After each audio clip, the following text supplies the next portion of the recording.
And Jesus said, I don't call you servants, I call you friends.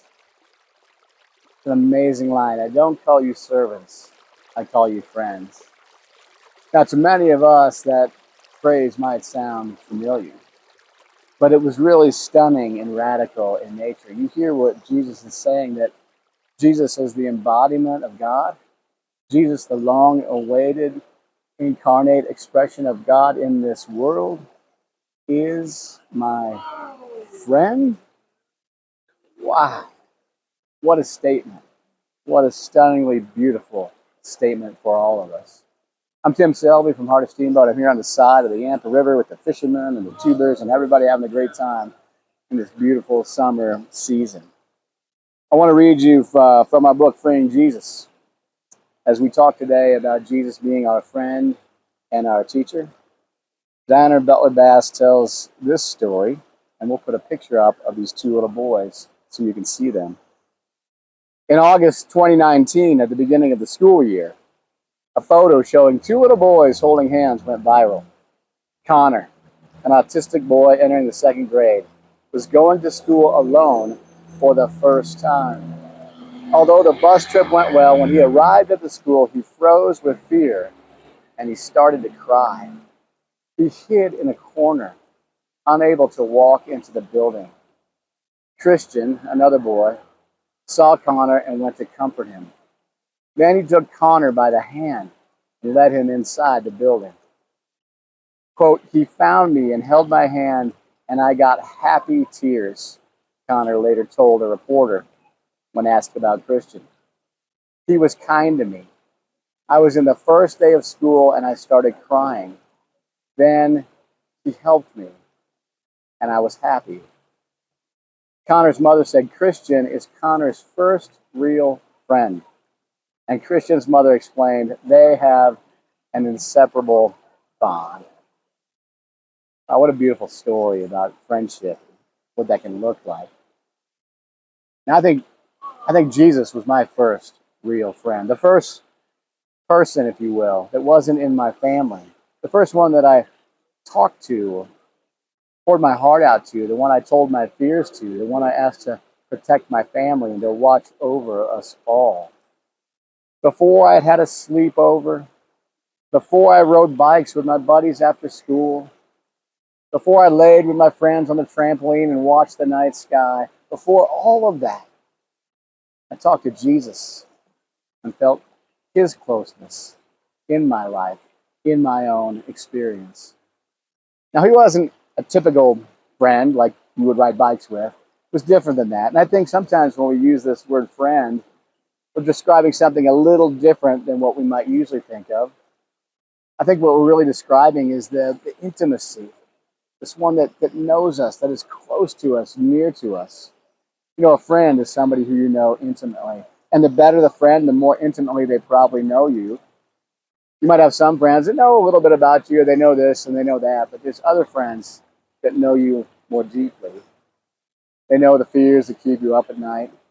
They know your hopes and your dreams. They know the places you've been and what you've done and who you hope to be and where you hope to go. Jesus is described to us in the scriptures as a friend. Such a beautiful description. And I think many of you relate to what that sentiment is. So I don't talk to Jesus the same way I used to like that anymore. It's changed for me. And as I say, it's changed for me. I don't want to say it's gotten better or I've grown out of that or anything like that.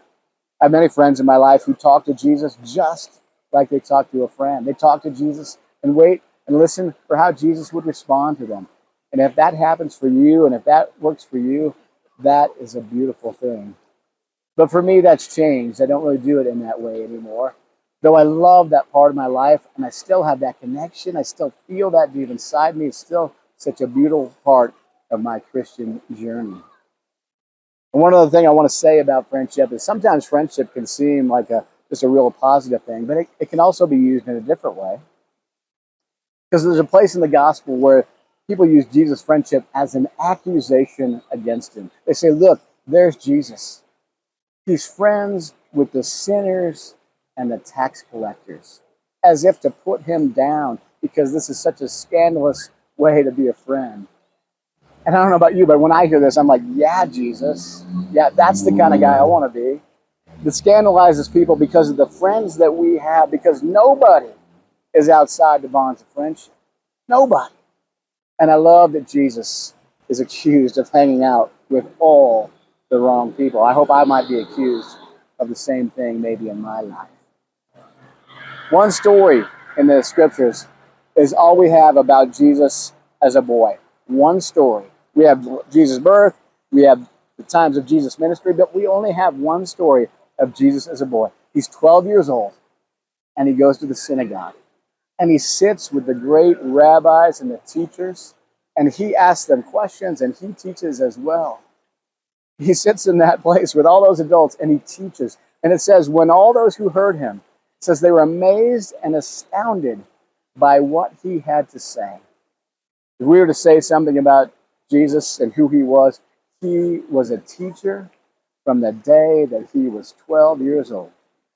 And one thing I love so much about Jesus is that he was a teacher, and the world is his classroom. His blackboard is the journey of human life. He taught on a hillside. He taught by the lake. He taught in the field. He taught around the campfire. He taught around the dinner table. He taught at a wedding reception. He taught on a boat in the rain. The rain washed over him, and he taught sitting in the hot sun by a well on a summer day. So many places that Jesus taught, all in this beautiful world of ours. If Jesus was here today, I have no doubt that he would teach out in the street like we do at church. He would teach up on the ski mountain right behind me here. He would teach down here by the riverside. He would teach downtown in the bars and the coffee shops. He would teach in the parks, wherever people were. This guy used the world as a classroom. Such an amazing and beautiful thing. And when Jesus taught, he didn't teach a set of beliefs. He didn't teach us a creed to recite. He taught us how to live, how to be in this world, how to live in the way that he taught and showed us. And that was more than just being a nice guy. Sometimes I've had people say to me, hey, you're a Christian, you're supposed to be nice. I'm like, no, sometimes. But if you're harming people, my job is not to be nice to you. If you're harming people, my job is to help stop the harm. Jesus didn't just teach us to be nice. He taught us to stand up for those who aren't able to stand up for themselves. He taught us to speak for those who have no voice. He taught us to have the courage to get in the way of injustice, to stand against the darkness in our world. He taught us to be so fully alive that everything else, everything that was not life-giving would fade away in the background. In the Gospels, Jesus is directly addressed somewhere around 90 times. And of those 90 times he's directly addressed, around 60 of those, he's called teacher or rabbi. So clearly the Gospels are telling us that Jesus is a teacher. He's a rabbi. And he was a rabbi that taught different than all others because he taught with authority. He said to the people who followed him, I'm going to take you farther and deeper than you've ever been before, farther and deeper than anything you've ever heard or read. And he says, follow me and become my disciple. Now, back in the time of Jesus, rabbis would have disciples that would follow them. They'd commit their lives to following in the way of the rabbi, to learning from the rabbi, and to following in their footsteps to learn how to do what they did. And there was a beautiful teaching about being covered in the dust of the rabbi. Phrase, may you be covered in the dust of your rabbi. And there was a couple ways of thinking about this. One was that you would sit in the dust at the teacher's feet, at the rabbi's feet. As the teacher taught, you would sit in the dust that surrounded them, and so you would be covered in the dust of the rabbi in that way. Another teaching was that it was to walk so closely in the footsteps of that rabbi that their dust would be upon you as you walked. Now, those of us in Steamboat Springs here now in mid-July on these hot days, anybody who hikes or bikes or spends time on the trails knows the truth of this. If you're following behind somebody, You will get their dust on you. That's why sometimes it's great to, hey, can I go in front so I don't get all dusty? But if you followed closely behind your rabbi, you would have the dust of them on you. Such a beautiful thing. When Jesus was 12 years old, he was a teacher. And when he taught, when he was 12 years old, it says the people were amazed and astounded by his words. Yeah. And 2,000 years later, we are. And we have the opportunity to know Jesus as friend and teacher. What a gift. What a blessing that is. And may those of us who follow this teacher, this Rabbi Jesus, may those of us who follow him be covered in his dust this day and every day. Grace and peace and beautiful sunshine be upon you.